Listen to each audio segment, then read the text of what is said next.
ګرانو ملګرو، دا تاسو وینئ چې سهار وختي دی، لوړې دي او زه د خپل کړکۍ نه لاندې زما کور دی، خو ما بوټو سره ډېر شوق دی، نو زه بوټي ډېر زیات کارم او پوره باغ مې پکې جوړ کړی وي.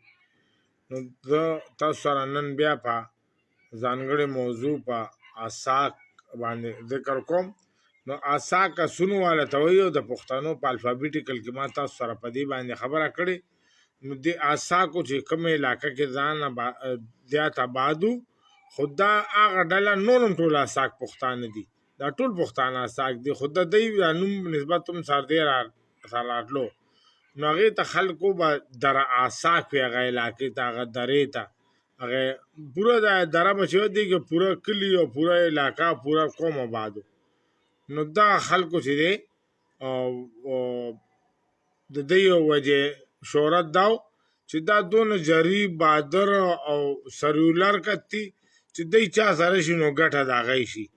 نو دغه دوران کې دا چې تاسو ته د دې شپږ زره کاله مخکې ضحاک باچا دی او ډېر څه شته دی، خو دا زه چې تاسو سره کوم ذکر کوم نو دا زه تاسو سره په دې اخري دور باندې د ضحاکو په دې نقل مکانې کوم چې په افغانستان کې د دوی د نوم نسبت سره چې دا اساک دي، نو د دې علاقې ته به هم دره اساک وي او د دوی د قوم ته هم ډله اساک وي چې د هغې نه بیا په مزه مزه دلزاک نوم جوړ شوی دی.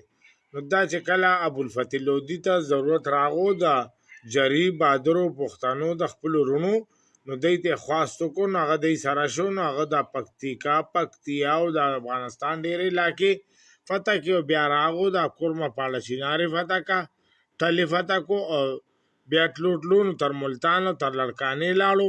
نو هغه ابوالفتح لودي به یو دارالحکومت ملتان ساتلو د جمعې او د ګرمۍ به د ټل پاړ چینار ساتلو.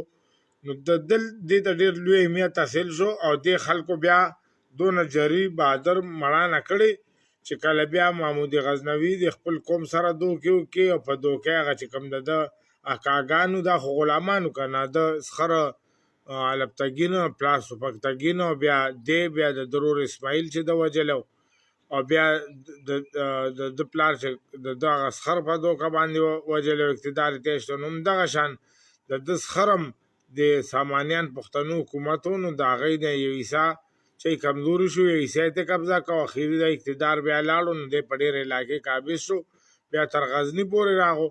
نو د غزني کې دی لا پروتو چې دی کې د باندې جیپال فوجونو جمع کول کابل کې شروع کړ. جیپال د ده په نسبت ډېر زیات تکړه او ډېر فوجونه ورسره د پنجاب او کشمیر او زمونږ د پښتونخوا دا ټولې علاقې جیپال سره ما تاسو ته دا ویلي چې دغه وخت دلته بالکل اسلام نو. نو دا هغه د ابوالفتح لودي نه د سپکتګین مدد وغوښتو چې زما حکومت خواسم دي خو راشه خپل اسلام دی بچ که، خپل مسلمانان بچ که. نو د په دې نوم والا د اساکو لیږل. نو د اساکو بیا والا کابل هم واخیستو، بیا والا ننګرهار جلال آباد هم واخیستو، بیا راغه خیبر ته چې دا یې وایستو. نو دلته کې د دې دلزاکو هغه چې کوم جری بهادر سورما شاسوارو، نو هغه دلته کې علي مسجد جوړ کړو. نو د علي مسجد اوس هم چالو ظالمانو بیا دې راغلی پېښور یې قبضه کړی دی، د پېښور نه پسې چارسدې قبضه کړه، د چارسدې نه پسې بیا مردان قبضه کو. نو اوس هم که تاسو بیا نانوخار یې قبضه کو، ورسره یې خوشه علاقې تر سوات او تر یو ځای بل ځای ورسېده. نو دا چې که تاسو ګورئ باجوړه، نو دلته چې دی بیا راغلی دي، نو دی بیا داسې حکومت جوړ کړی دی چې دا محمود غزنوي ته هم پته ولګېده چې دا خلک چې دي دا خو ارسدی فتح که ابوالفتح لودي، نو په دی کې مداخلت بیا نه دی کړی. نو دلته کې چې دا قاضي القضاو یا صوبیدارو یا والیو، نو دا دغه و علي بن یوسف.